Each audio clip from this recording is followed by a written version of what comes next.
स्वाध्यायः परमः। Doctor Baba Saheb Ambedkar open university.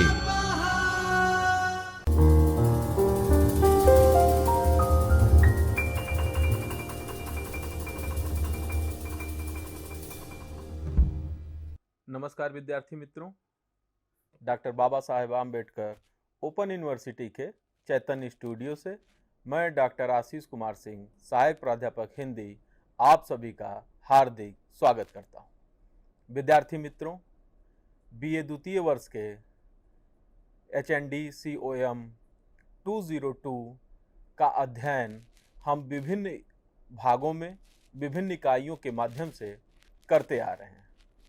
मित्रों, आज हम इकाई 14 का अध्ययन करने जा रहे हैं, जो है व्यंग, अपनी अपनी बीमारी, हरिशंकर परसाई। विद्यार्थी मित्रों, इस इकाई को 2 भागों में बांटकर हम अध्ययन करेंगे। प्रथम भाग में उद्देश्य पे बात करेंगे, प्रस्तावना पे बात करेंगे और लेखक परिचय और कृतित्व परिचय पर बातचीत करेंगे। भाग 2 में हम बात करेंगे अपनी अपनी बीमारी का पाठ में क्या बात है, कौन सा व्यंग है, उस संदर्भ में बातचीत करेंगे। तो मित्रों, जैसा कि आप पूर्व में भी जान रहे हैं कि इकाई की सुलभता की दृष्टिकोण को ध्यान में रखते हुए हम 2 भागों में बांटकर अध्ययन करते हैं।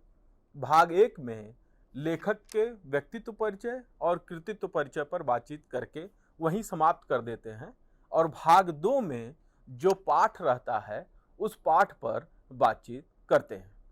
तो विद्यार्थी मित्रों, भाग 1 में अपनी अपनी बीमारी, लेखक हरिशंकर परसाई, जो व्यंग है, उस पर बातचीत करेंगे। इस भाग 1 में प्रस्तावना पर, लेखक के व्यक्तित्व और कृतित्व परिचय पर और व्यंग विधा पर हम बातचीत करने जा रहे हैं। प्रस्तावना इस प्रकार है कि हरिशंकर परसाई एक व्यंग्यकार के रूप में तो जाने ही जाते हैं। कहानी, निबंध, आलोचना आदि में उनका व्यंग्यकार रूप ही अधिक हावी रहा है। वह हरिशंकर परसाई जी कहानी भी लिखते हैं तो वह व्यंग्यात्मक होती है। उनकी लिखी हुई कहानी भोला राम का जीव आप जब पढ़ेंगे तो आपको समझ में आएगा कि वह कहानी, विधा तो कहानी है, लेकिन पूरी कहानी व्यंग्यात्मक है, उसमें व्यंग ही किया गया है। व्यंग को थोड़ा समझते हैं। व्यंग कैसे व्यंग, कौन सा व्यंग, किस प्रकार का व्यंग? व्यंग एक ऐसा व्यंग है जो किया जाता है, सामने वाले पे ऐसा प्रभाव छोड़ता है कि सामने वाला बुरा भी नहीं मानता है और कुछ कह भी नहीं पाता है।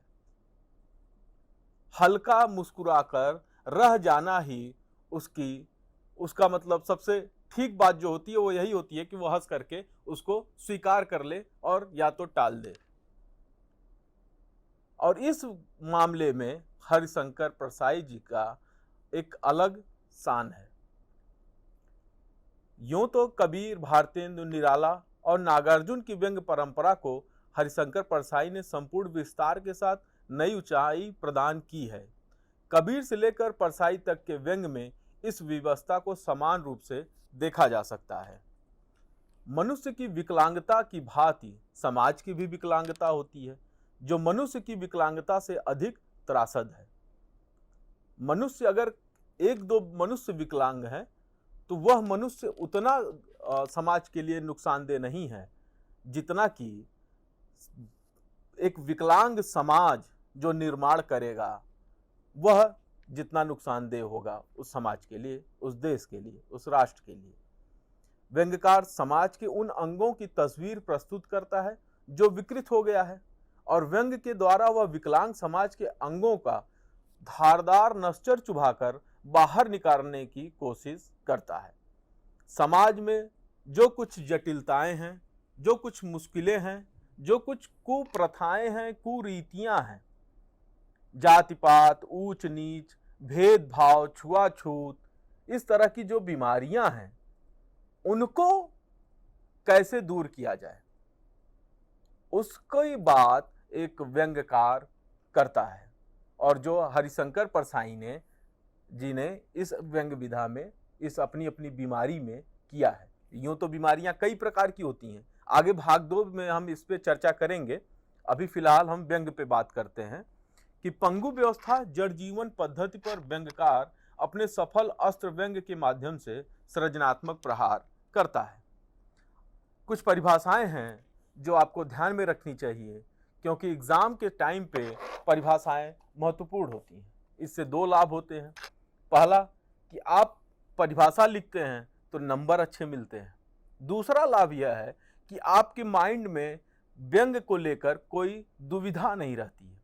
परिभाषा आपको बताती है कि व्यंग विधा किस तरह की है। तो इसके 2 फायदे होते हैं और ये दोनों महत्वपूर्ण होते हैं। जैसा कि आचार्य हजारी प्रसाद द्विवेदी के अनुसार व्यंग वह है जहां कहने वाला अधरोष्ट में हंस रहा हो और सुनने वाला तिलमिला उठा हो, और फिर भी कहने वाले का जवाब देना अपने को और ही उपहासास्पद बना लेना हो जाता है। जैसा कि मित्रों मैंने शुरू में ही कहा कि व्यंग ऐसा होता है कि सामने वाला तिलमिला जाए लेकिन कुछ कह नहीं पाता है सिवाय स्वीकार करने के या मुस्कुरा कर टाल देने के।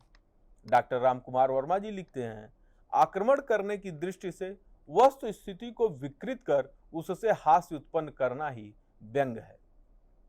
डॉक्टर इंद्रनाथ मदान के अनुसार परिवेश के प्रति असंतोष व्यंग का रूप धारण करता है। इसे खरी खरी सुनाना भी कहा जाता है। डॉक्टर प्रभाकर माचवे के अनुसार मेरे लिए व्यंग कोई पोज या अंदाज या लटका या बौद्धिक व्यायाम नहीं, एक आवश्यक अस्त्र है। यह परिभाषा विशेषकर मुझे बहुत ठीक लगती है कि यह कोई लटका झटका नहीं है, कोई बौद्धिक व्यायाम जैसा नहीं है, लेकिन यह समाज के लिए निश्चित रूप से एक आवश्यक अस्त्र है। गुजराती के प्रमुख व्यंग्यकार विनोद भट्ट ने अपनी परिभाषा इस प्रकार दी है, इस कलम की खूबी यह है कि यह गुदगुदाती भी है, चिकोटी भी काटती है और जरूरत पड़ने पर नस्तर भी लगाती है। यह वह कलम है जिससे व्यंजना टपकती है, सरलता बोलती है, मार्मिकता हंसती है और सूक्ष्मता झलक मारती है। संक्षेप में कहा जा सकता है कि व्यंग्य सामाजिक मूल्यों के विघटन, विद्रूपताओं, विसंगतियों, संतरास, पाखंडों, विडंबनाओं तथा कथनी करने के अंतराल से उत्पन्न वह साहित्यिक विधा है जो लक्ष्य को भेद करके तिलमिला देती है। जब आप इसको पढ़ेंगे तो आपको समझ में आएगा कि सच बात है कि यह जो बीमारी है वह बीमारी कितनी घातक बीमारी है। आपको लगता होगा कि कैंसर बहुत भारी बीमारी है, लेकिन आप सोचिए कि कुछ लोगों के लिए कैंसर से भी बड़ी बीमारी क्या है? टैक्स देना। जो टैक्स दे रहे हैं वह इस बात से दुखी है कि उनको टैक्स देना पड़ रहा है, और जो टैक्स नहीं दे रहे हैं वह इस बात से दुखी हैं कि उनको अभी यह मौका ही नहीं मिल पाया कि वह टैक्स दे पाएं। दोनों ही परिस्थितियां बहुत ध्यान से देखने की है, जिसकी चर्चा आगे की जाएगी। हिंदी में निश्चित रूप से व्यंग्य परंपरा पुरानी है। वैदिक साहित्य में एक स्थल पर चारवाक कहते हैं, मरा हुआ मनुष्य क्या खाएगा? अगर एक का खाया अन्न दूसरे के शरीर में चला जाता हो तो परदेश जाने वालों को भी श्राद्ध किया जाना चाहिए। इसी प्रकार महाभारत के अनेक प्रसंगों में व्यंग्य के सूत्र मिलते दिखलाई पड़ते हैं। वीरगाथा काल में इतिहास रक्त रंजित था। जो साहित्य रचा गया स्वामिन सुखाय की भावना से, यानी जो स्वामी को सुख पहुंचाए उसकी भावना से ओतप्रोत इतिहास लिखा गया। और साहित्य भी भक्ति काल में भक्ति की चेतना प्रबल थी। व्यंग्य की धारा का अपेक्षित विस्तार नहीं हो पाया। कबीर ने अवश्य सामाजिक विसंगतियां, धार्मिक आडंबर को व्यंग्य का स्वर दिया है। इसी कारण कबीर को हिंदी साहित्य का प्रथम व्यंग्यकार की संज्ञा दी जाती है। माला फेर जगमुआ, फिरा न मन का फेर, कर का मन का डार दे, मन का फेर। यानी दुनिया में माला फेरते हुए लोग मर गए, लेकिन उनके मन का फेर यानी जो मन का परिवर्तन है, जिसके लिए वो माला फेर रहे थे, वह तो नहीं हुआ, हाथ की माला नहीं छोड़े और मन की माला भी नहीं ठीक से पकड़ पाए। भारतेंदु और उनके समकालीन जो साहित्यकार हैं उनकी बात की जाए तो बालकृष्ण भट्ट, प्रताप नारायण मिश्र, बद्री नारायण चौधरी, बालमुकुंद गुप्त आदि ने समाज की यथार्थ स्थिति के भोक्ता और दृष्टा थे और इन्होंने अपने साहित्य के माध्यम से व्यंग को लिखा है। भारतेंदु और उनकी मंडली ने प्रहसन, नाटक, निबंध, कविता, कहानी आदि विधाओं में व्यंग को स्थान दिया। भारतेंदु हरिश्चंद्र का लिखा कंकड़ स्रोत काशी की नागर पालिका पर मुंह चिढ़ाता है। अंग्रेज स्रोत गोरे लोगों की कारस्तानी पर चुटकी काटता है। वैश्या स्तवराज में वैश्य गमन व्यंग का विषय है। स्त्री सेवा पद्धति में स्त्रियों की वकालत, आभरणशीलता के साथ स्त्रियोचित आचरण करने वाले लंपट पुरुषों का चित्रण किया गया है।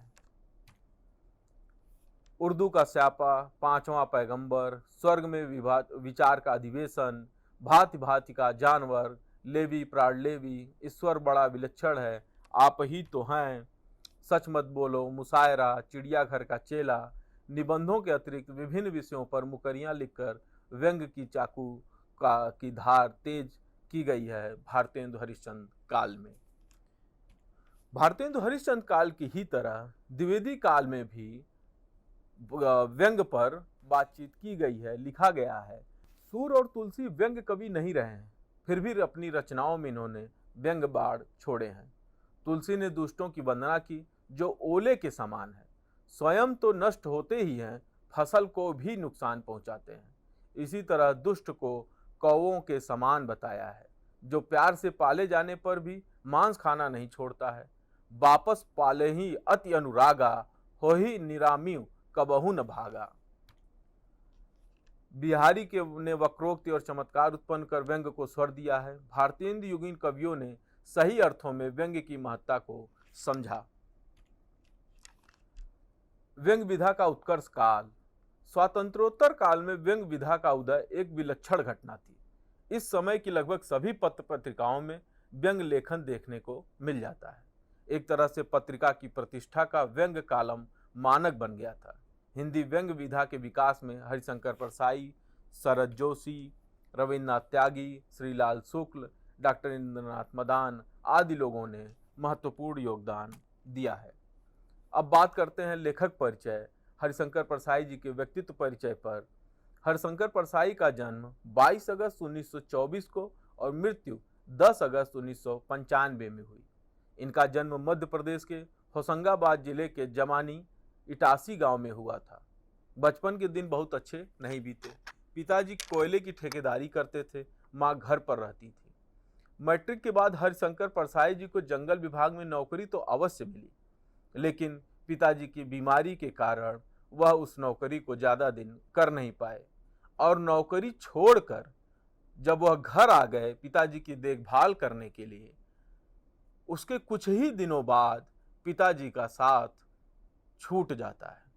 नौकरी भी छूटती है और पिताजी का साथ भी छूट जाता है, लेकिन जिम्मेदारी और चढ़कर कंधे पर लद जाती है।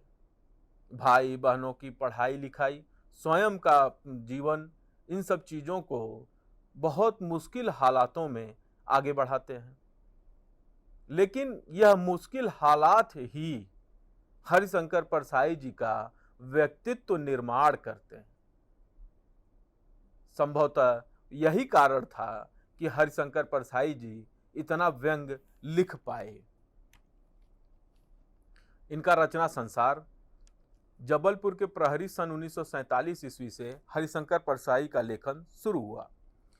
इनकी पहली कहानी पैसे का खेल छपी, तब से विभिन्न पत्र पत्रिकाओं में इनका लेख आने लगा था। हरिशंकर परसाई जी का रचना संसार इस प्रकार है। हंसते हैं रोते हैं, तब की बात और थी, भूत के पांव पीछे, जैसे उनके दिन फिरे, बेईमानी की परत, सुनो भाई साधो, पगडंडियों का जमाना, सदाचार का ताबीज, उल्टी सीधी और अंत में निठल्ले की डायरी, बहुत महत्वपूर्ण डायरी है, इसे अवश्य पढ़ना चाहिए आप लोगों को। विकलांग श्रद्धा का दौर, ठिठुरता हुआ गणतंत्र, अपनी अपनी बीमारी, तिरछी रेखाएं, वैष्णव की फिसलन, एक लड़की 5 दीवाने, पाखंड का अध्यात्म, 2 नाक वाले लोग, काग भगौड़ा आदि। इसमें वैष्णव की फिसलन, ठिठुरता हुआ गणतंत्र, निठल्ले की डायरी और विकलांग श्रद्धा का दौर तो अवश्य प्रत्येक विद्यार्थी को पढ़ना ही चाहिए, और हम अपनी अपनी बीमारी तो पढ़ ही रहे हैं। इसके अतिरिक्त इन सब चीज़ों, इन व्यंग को भी पढ़ा जाना चाहिए। उपन्यास की बात करें तो तट की खोज, ज्वाला और जल, रानी नागफनी की कहानी अत्यंत महत्वपूर्ण उपन्यास हैं। और कहानी भोला राम का जीव और भूत के पांव पीछे। आज इस भाग 1 में यहाँ तक हम पढ़े, और भाग 2 में अपनी अपनी बीमारी का पाठ परिचय जानेंगे और उस पर बातचीत रखेंगे। तब तक के लिए धन्यवाद, नमस्कार। स्वाध्यायः परमः